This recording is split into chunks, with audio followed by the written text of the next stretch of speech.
नमस्कार दोस्तों, स्वागत है आप सभी का हमारे इस YouTube चैनल पर द सनातन विद्या। दोस्तों, अगर आप भी अपनी लाइफ में कुछ नया सीखने की चाह रखते हैं तो इस चैनल को अभी सब्सक्राइब कर लें। हर हर महादेव, जय शिव शंभू। दोस्तों, क्या आपके पितर आपसे नाराज हैं और क्या आपको लगता है कि आपके पितरों की वजह से आपके घर की सुख शांति में रुकावट आ रही है और आपके कार्य नहीं बन रहे हैं, या आप संतान की कमी और धन की कमी या कर्ज से परेशान है, या आपका भाग्य आपका साथ नहीं दे रहा है? तो दोस्तों, इस बार के पितृपक्ष में अगर आप तुलसी के पौधे में ये एक चीज चढ़ा देते हैं तो आपके सभी पितृ दोषों का तुरंत ही नाश हो जाएगा और आपको मिल जाएगी सभी संकटों और कष्टों से मुक्ति। और दोस्तों, इस एकमात्र उपाय को करने से आपको धनवान मालामाल होने से कोई नहीं रोक सकता और आपकी जो भी मनोकामना है वो भी पूरी हो जाएगी। दोस्तों, इस बार 29 सितंबर 2023 से पितृपक्ष बहुत ही दिव्य और दुर्लभ संयोग लेकर आया है।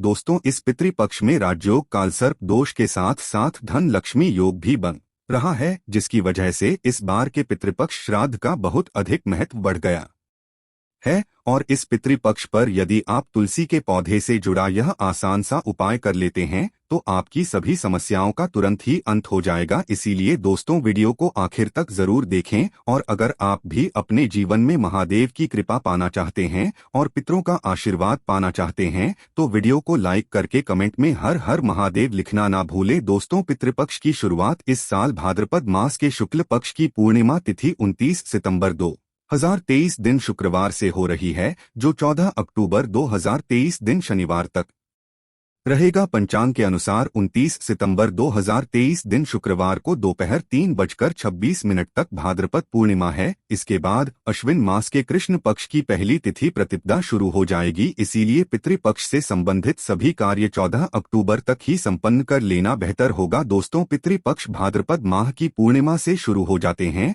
और अश्विन मास की अमावस्या पर समाप्त होते हैं। अश्विन मास की अमावस्या को सर्वपितृ अमावस्या कहा जाता है। पितृपक्ष पूरे 16 दिनों के होते हैं। इन्हें श्राद्ध पक्ष और कनागत भी कहा जाता है। पितृपक्ष पितरों को समर्पित होते हैं। पितृपक्ष पूर्वजों के प्रति सम्मान और श्रद्धा के प्रतीक हैं। इस दौरान पितरों के निमित्त ही कार्य किए जाते हैं। किसी भी तरह का शुभ कार्य, विवाह, मुंडन, गृह प्रवेश आदि वर्जित रहते हैं। शास्त्रों के अनुसार पितृपक्ष अपने पूर्वजों के प्रति श्रद्धा भाव दिखाने का समय होता है। पितृपक्ष में पितरों के लिए तर्पण और पिंडदान किया जाता है। मान्यता है कि श्राद्ध पक्ष में पितृलोक से किसी न किसी रूप में अपने स्वजनों से मिलने के लिए धरती पर आते और स्वजनों के द्वारा भोजन और भाव ग्रहण करते हैं। ब्रह्मवैवर्त पुराण में बताया गया है कि देवी देवताओं को प्रसन्न करने से पहले मनुष्य को अपने पितरों को प्रसन्न करना अति आवश्यक है, क्योंकि जिसके पितर उससे नाराज होते हैं उससे सभी देवी देवता भी रुष्ट हो जाते हैं। पितरों की इस नाराजगी को पितृ दोष भी कहा जाता है। पितृपक्ष पितरों को प्रसन्न करने के बहुत ही खास दिन होते माना जाता है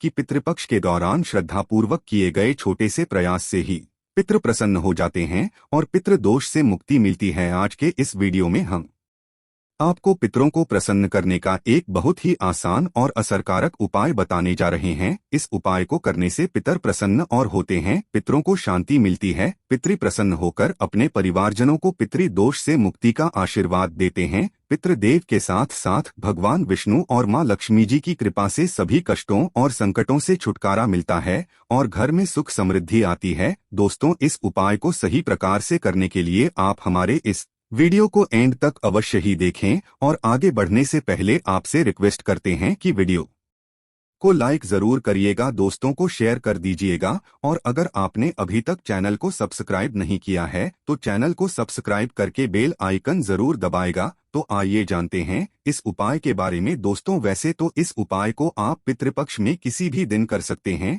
लेकिन इस उपाय को पितृपक्ष में आने वाले गुरुवार और एकादशी के दिन अवश्य ही करना चाहिए, क्योंकि गुरुवार और एकादशी का दिन भगवान श्रीहरि विष्णु को समर्पित है और शास्त्रों में बताया गया है कि भगवान विष्णु जी ही पितृदेव है, यानी कि पितरों को प्रसन्न करने के लिए भगवान विष्णु जी को प्रसन्न करना अति आवश्यक है। गुरुवार और एकादशी के साथ साथ इस उपाय को पितृ अमावस्या, जिसे सर्व पितृ अमावस्या भी कहा जाता है, उस दिन अवश्य ही करना चाहिए, क्योंकि सर्वपितृ अमावस्या पर सभी पितरों के निमित्त श्राद्ध तर्पण किए जाते हैं। सर्वपितृ अमावस्या पर पितरों के निमित्त किए गए पूजा से सभी पितृ प्रसन्न हो जाते हैं और पितृ दोष से मुक्ति मिलती है। तो आइए जानते हैं इस उपाय के बारे में। उपाय करने के लिए स्नान करके स्वच्छ वस्त्र धारण करें। ध्यान रखें, इस उपाय को करते समय भूलकर भी काले रंग के वस्त्र न पहनें। इसके बाद आप एक पात्र में शुद्ध जल लें। आप इस उपाय को करने के लिए तांबे के पात्र का इस्तेमाल बिल्कुल ना करें। अब इस जल में आप 1 चम्मच कच्चा दूध डालें, फिर इस जल में 1 चुटकी शक्कर डालें। शक्कर डालने के बाद अब आप इस पत्र में 1 चुटकी साफ पिसी हुई हल्दी मिला लें। हल्दी भगवान श्री हरि विष्णु को प्रिय है,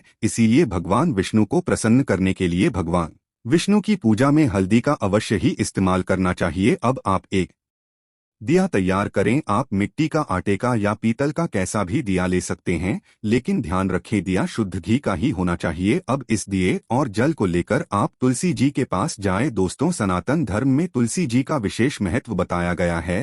हिंदू धर्म में मान्यता है कि तुलसी के पौधे की जड़ में सभी तीर्थ, मध्य भाग तना में सभी देवी देवता और ऊपरी ही शाखाओं में सभी वेद यानी चारों वेद स्थित है। पद्म पुराण में उल्लेख है कि तुलसी जी का एक पौधा जिस जगह होता है वहां ब्रह्मा, विष्णु और महेश निवास करते हैं। तुलसी जी की सेवा करने से व्यक्ति के महापातक से महापातक संपूर्ण पाप भी नष्ट हो जाते हैं। तुलसी जी को हरिप्रिया कहा जाता है। हिंदू धर्म में मृत्यु के समय व्यक्ति के मुख में तुलसी का पत्ता रखा जाता है। धार्मिक दृष्टि से इसका बड़ा महत्व है। कहते हैं कि तुलसी हमेशा भगवान श्री हरि विष्णु के सिर पर सजती है। तुलसी धारण करने वाले व्यक्ति को यमराज कष्ट नहीं देते। मृत्यु के बाद परलोक में व्यक्ति को यमदंड का सामना नहीं करना पड़ता, इसलिए मरते समय मुख में तुलसी का पत्ता रखा जाता है। माना जाता है कि मृत्यु के समय तुलसी का पत्ता मुंह में होने से प्राण त्यागना के समय होने वाले कष्ट से भी राहत मिलती है, क्योंकि यह सात्विक भाव को जगाता है। पितरों को प्रसन्न करने के लिए तुलसी जी का पूजन अवश्य ही करना चाहिए। शास्त्रों में बताया गया है कि तुलसी जी की सुगंध मां लक्ष्मी जी को अपनी तरफ आकर्षित करती है।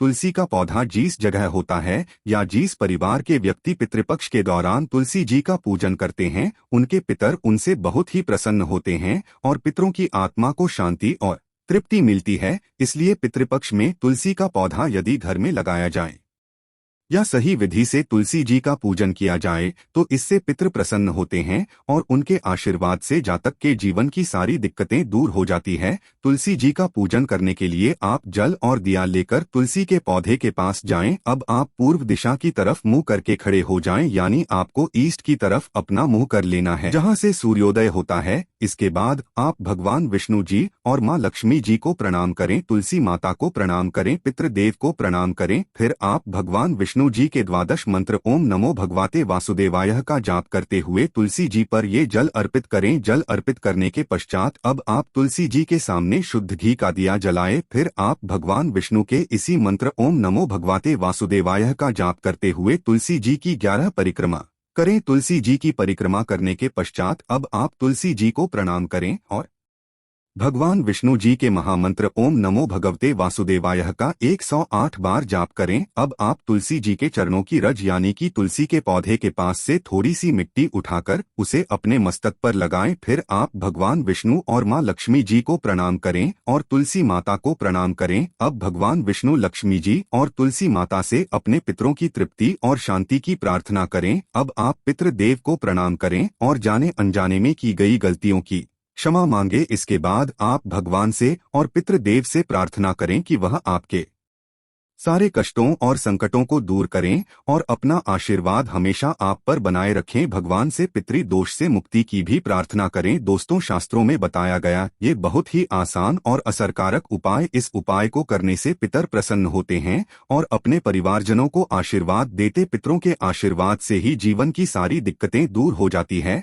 और पितृ दोष से छुटकारा मिलता है। भगवान विष्णु और मां लक्ष्मी जी और तुलसी माता की कृपा से घर में सुख समृद्धि आती है। इस उपाय को करते समय कुछ बातों का विशेष ध्यान रखें। महिलाएं पीरियड्स के दौरान इस उपाय को ना करें। तुलसी जी का पूजन करने से पहले स्नान अवश्य ही करें। तुलसी जी का इस तरह पूजन रात्रि के समय या संध्या काल के समय भूलकर भी ना करें। तुलसी जी का पूजन रविवार के दिन भी ना करें। साथ ही इस बात का भी ध्यान रखें कि तुलसी जी का पूजन आप ऐसे ही करें जो मंदिर में लगी हो या आपके खुद के घर में हो। अशुद्ध जगह पर लगी तुलसी जी का पूजन आप भूलकर भी ना करें और तुलसी जी का पूजन जूते चप्पल पहनकर भी ना करें।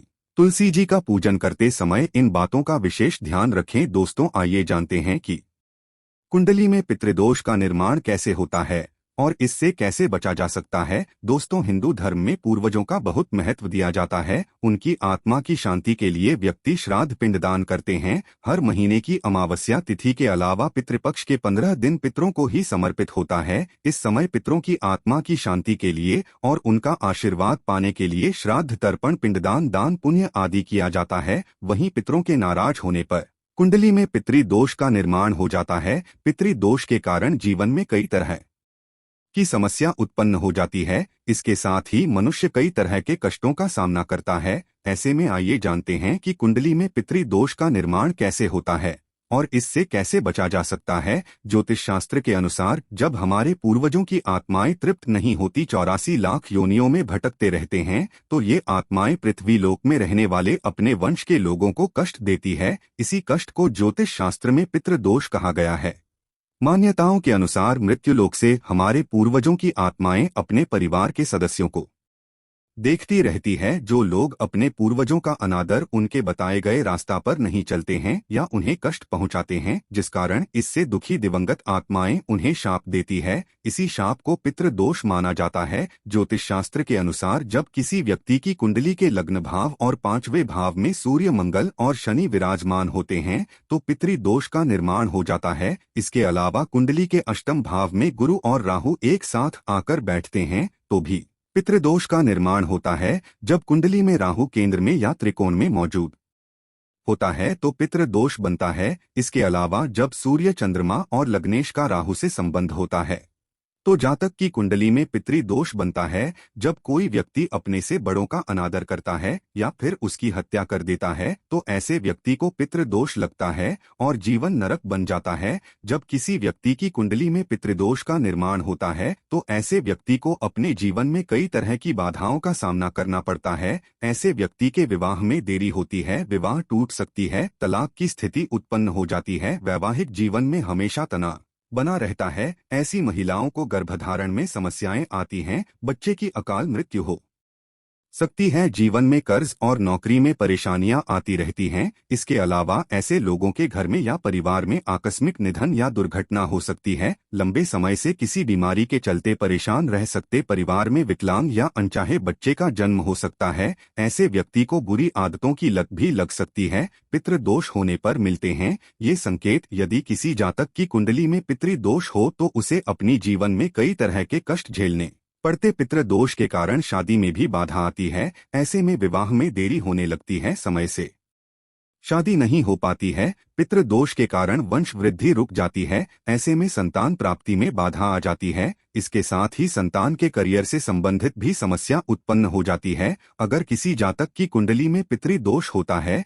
तो वह कई तरह की बीमारियों से ग्रसित हो जाते हैं। समय समय पर उनका सेहत बिगड़ने लगता है। धीरे धीरे वह मानसिक तनाव में आना शुरू हो जाते हैं। पितृदोष से मुक्ति के लिए करें उपाय। पितृदोष धन हानि और परिवार की तरक्की में रुकावट का कारण बनता है। कई कोशिशों के बाद भी व्यक्ति को सफलता नहीं मिल पाती है। पितरों के नाराज होने से व्यक्ति कंगाली की ओर चला जाता है। इसके साथ ही परिवार को आर्थिक तंगी का भी सामना करना पड़ता है। पितृदोष के कारण पारिवारिक कलह बनने लगते, घर में झगड़े होते हैं। यदि बार बार बिना कारण के घर में झगड़े हो रहे हो तो ये पितरों की नाराजगी का संकेत माना जा सकता है। पितृदोष होने के कारण परिवार के सदस्यों के बीच तनाव की स्थिति बन जाते हैं। इसके साथ ही कोई न कोई सदस्य हमेशा बीमार रहता है, किसी बड़ी बीमारी से ग्रस्त रहता है। पितृदोष होने से जातक के रोजगार में बाधा आती है, उन्हें मन मुताबिक नौकरी नहीं मिल पाती है। पितृदोष से मुक्ति के लिए करें ये आसान उपाय। पितृदोष से मुक्ति पाने के लिए प्रतिदिन पीपल के पेड़ में जल चढ़ाना चाहिए। जल में काले तिल को मिलाकर दक्षिण दिशा में अर्घ्य देने से भी पितृदोष से मुक्ति मिलती है। अमावस्या और पितृपक्ष में श्राद्ध, पिंडदान आदि कर्म करने से भी पितृदोष से मुक्ति पाया जा सकता है।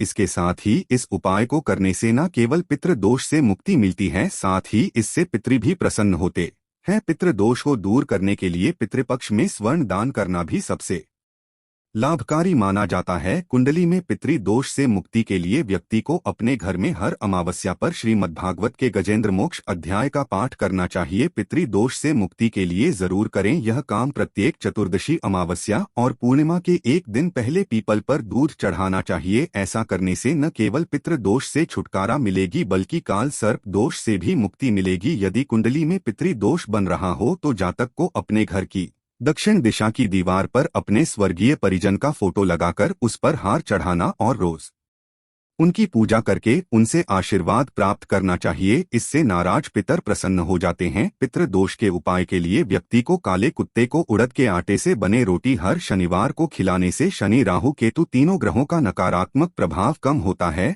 और साथ ही मनुष्य पितृ दोष से मुक्ति पा लेता है। पितृ दोष को कम करने या मुक्ति पाने के लिए सर्वपितृ अमावस्या पर पितरों को खुश करने के लिए उनके चित्र पर पुष्प अर्पित करना चाहिए। तो दोस्तों, आशा करते हैं पितृपक्ष से जुड़ी ये सभी जानकारी आपको पसंद आई होगी। अगर आपको वीडियो अच्छा लगा हो तो वीडियो को लाइक जरूर करें और चैनल को सब्सक्राइब करना ना भूलें। हर हर महादेव, जय शिव शंभू।